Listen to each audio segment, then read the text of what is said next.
श्री राम जन्मभूमि तीर्थ क्षेत्र की निर्माण समिति अध्यक्ष नृपेंद्र मिश्रा ने कहा, मंदिर में 99% काम पूरा हो चुका है। प्रथम तल और द्वितीय तल भी पूरा हो चुका है। शिखर का कार्य समाप्त हो चुका है। मंदिर के सभी निर्माण कार्य अब लगभग पूर्ण है। कि निर्माण कार्य लगभग जो निर्धारित समय सारणी है उसके अनुसार चल रहा है, लेकिन कुछ ठोस बातें आपको बताएं तो शायद आपका विश्वास बढ़ेगा। सबसे पहले तो हम मंदिर की बात करते हैं, तो मंदिर में अब 99% कार्य समाप्त हो गया है।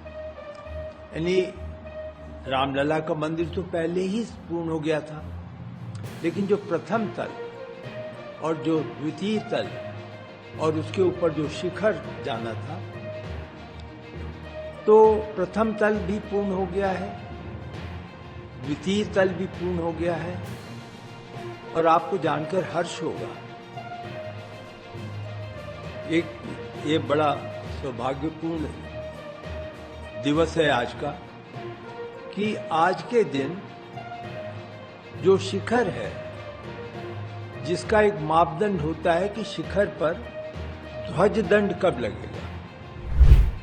उत्तराखंड पुलिस महानिदेशक दीपम सेठ ने कहा, चारधाम यात्रा के लिए पुलिस विभाग की और अन्य सभी विभागों की तैयारियां काफी समय पूर्व शुरू कर दी गई थी और अब हम अंतिम चरण पर पहुंच गए हैं। हमारी सभी योजनाएं धरातल पर आ गई हैं। फोर्स की तैनाती शुरू हो चुकी है।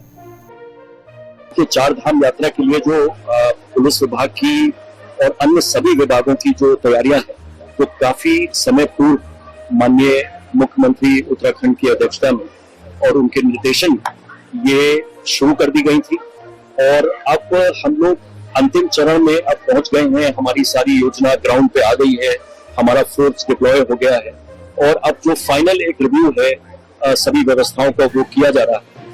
और इसमें सबसे पहले मुख्य बात ये थी कि पिछले वर्षों के जो अनुभव थे उनको हमने गहराई से विश्लेषण किया और सभी जनपदों में जो चारधाम सेल बने हैं उनका हमारे पुलिस मुख्यालय के चारधाम सेल से और जो आईजी गढ़वाल के ऑफिस में जो कि नोडल अधिकारी हैं, जो हमारा चारधाम प्रकोष्ठ बनाया गया, सब में आपसी एक रियल टाइम तालमेल है।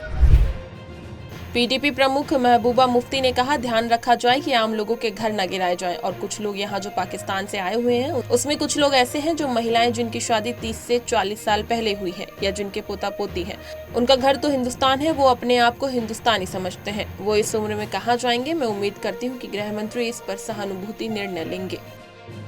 इस बात को तो ऐसा होना चाहिए कि जैसे जो मिलिटेंट्स के साथ डील करते हुए ये जरूरी है कि ध्यान रखा जाए कि आम लोगों के घर न गिराया जाए। और इसी तरह जो आपने एक एडवाइजरी की है कि जो लोग यहाँ बाहर से आए हुए हैं, पाकिस्तान से आए हुए, तो उसमें कोई ऐसे लोग हैं, ऐसी औरतें हैं जिनकी शादी 30 साल 40 साल पहले हुई है या मतलब जिनके बच्चे हैं, ग्रैंड चिल्ड्रन हैं, उनका घर तो हिंदुस्तान है, वो तो अपने आप को हिंदुस्तानी समझते हैं, वो इस वक्त इस उम्र में कहाँ जाएंगे।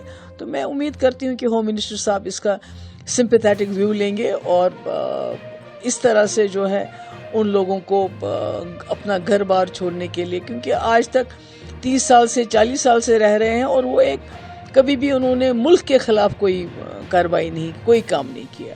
तो एक अच्छे शहरी की तरह वो हमारे साथ मिलजुल के रहें और वो अपने आप को हिंदुस्तानी तस्वर करते हैं, वो अपने आप को पाकिस्तानी नहीं मानते हैं।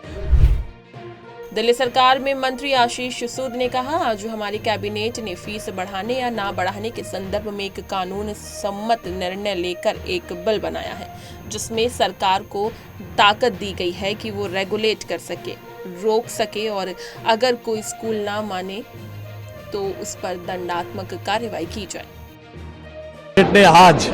आज हमारी कैबिनेट ने फीस बढ़ाने और या ना बढ़ाने के संदर्भ में एक कानून सम्मत निर्णय लेकर एक बिल बनाया है, जिसमें सरकार को ताकत दी गई है, डायरेक्टोरेट को ताकत दी गई है कि वो रेगुलेट कर सके, रोक सके और अगर स्कूल न माने तो उसे दंडात्मक कार्रवाई की जाए।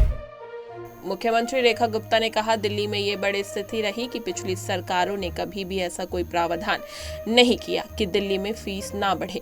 1973 के दिल्ली स्कूल एक्ट में फीस को लेकर एक सेक्शन 17 के तहत जिसमें ऐसी कोई गाइडलाइन नहीं थी कि प्राइवेट स्कूलों की फीस ना बढ़े, और जिसको लेकर सरकार के पास क्या ताकत है और क्या प्रतिक्रिया अपनाया जाना चाहिए। ये बड़ी स्थिति दिल्ली की रही कि दिल्ली में फीस ना बढ़े, इसके लिए किसी भी प्रकार का कोई प्रावधान इससे पहले की सरकारों ने कभी किया ही नहीं। एकमात्र एक्ट दिल्ली स्कूल्स एक्ट 1973, उसमें फीस को लेके एक सेक्शन 17 सब सेक्शन 3, जिसमें ऐसी कोई गाइडलाइन नहीं थी कि आप प्राइवेट स्कूल्स की फ़ीस को ना बढ़े, इसके लिए सरकार के पास क्या ताकत है या क्या प्रोसीजर अडॉप्ट होना चाहिए। कोई किसी सरकार का, पिछली किसी भी सरकार का 1973 से लेकर के आज तक कोई इसका प्रावधान नहीं हुआ कि स्कूलों पे लगाम कैसे लगाई जाए। पर मैं आज आप सभी को बताते हुए इस बात पे बड़ा हर्ष महसूस कर रही हूँ कि दिल्ली सरकार ने एक ऐतिहासिक और साहसिक फैसला कि आज ड्राफ्ट बिल हमने कैबिनेट में पास किया है।